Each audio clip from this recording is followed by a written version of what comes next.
বিভিন্ন ক্ষেত্রে আমাদের নৈতিক অবক্ষয়ের বিষয়ে একটু কাজ করা দরকার বলে আমরা মনে করি। বাচ্চাদেরকে যারা ওদেরকে একটা অল্টারনেটিভ কাজ দিতে হবে। ওরা মাদকটা অধিকাংশ সময় আমরা যেটা রিসার্চ বলে যে তারা মাদকের দিকে যাচ্ছে কেন, they don't have anything else to do. আমরা মিনি স্টেডিয়াম করার জন্য প্রত্যেক এলাকায় একটা উদ্যোগ নিয়েছি।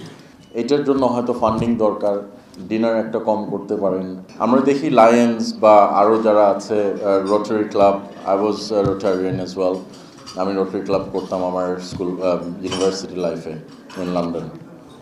আমার রিকোয়েস্টটা হচ্ছে, আপনারা অনেক সময় এই যে চক্ষু হাসপাতাল করেন, আপনারা বললেন চোখের অপারেশন করেন, তারপরে কম্বল বিতরণ শীতের সময়, these are all good work, very good.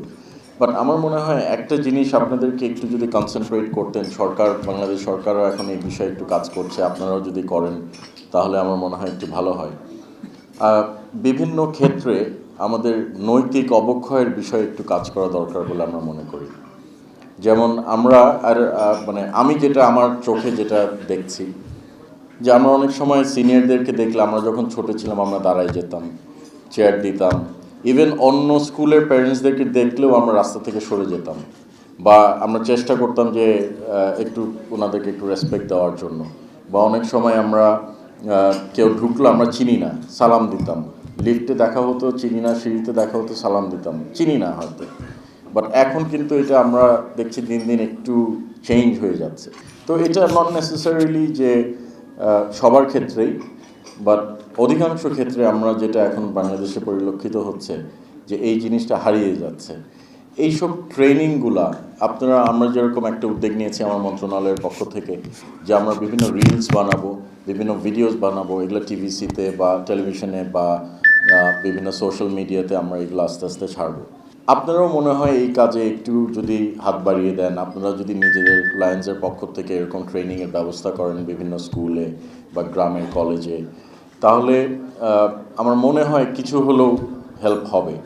তারপরে এটা ছাড়াও যেরকম মাদকের একটা ব্যাপক সমস্যা দেশে বিরাজমান, দীর্ঘদিন ধরে মাদকের অবাধ বিচরণ হয়েছে, অবাধ ব্যবসা হয়েছে দেখতে পেয়েছি।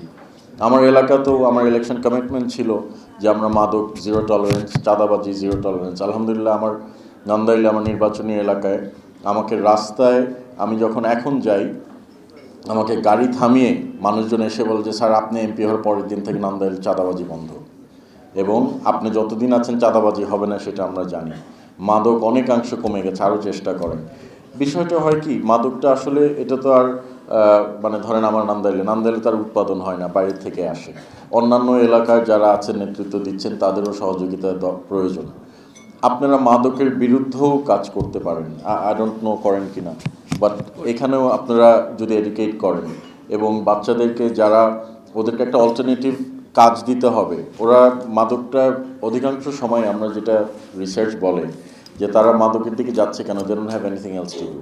তো তাদের যদি খেলার একটা জায়গা থাকে, যেরকম আমরা মিনি স্টেডিয়াম করার জন্য প্রত্যেক এলাকায় একটা উদ্যোগ নিয়েছি।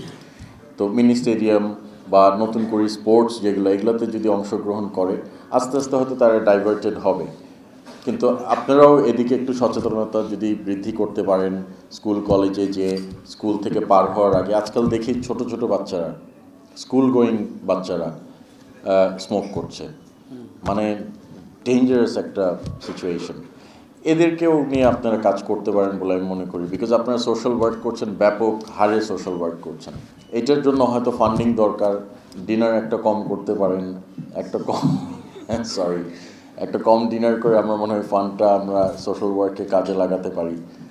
এবং আই থিঙ্ক আস্তে আস্তে এরকম করে আপনাদের অনেক 7টা ডিস্ট্রিক্টের কথা বললেন, সবাই যদি মান্থলি একটাও করেন, it will make a huge difference. এগুলো করলে আমার মনে হয় বাংলাদেশকে চেঞ্জ করাটা পসিবল। আমরা প্রধানমন্ত্রীর অনেক কিছুই আপনারা দৃষ্টান্ত দেখতে পাচ্ছেন যে আমরা চেঞ্জ করছেন উনি। ইনশাআল্লাহ বাংলাদেশ এগিয়ে যাবে, সেই প্রত্যাশা করি। আমি বক্তব্য আসলে খুব শর্ট দিই, অনেক সময় মানুষ বলে মাথা খালি বলে বক্তব্য শর্ট দেয়, যেটাই মনে করুক। আমি মনে করি যে প্রিসাইজ কনসাইজ বক্তব্য দিলে মানুষ এটা শুনে। লম্বা বক্তব্য আই ডোন্ট থিঙ্ক পিপল আর শুনতে চায় না।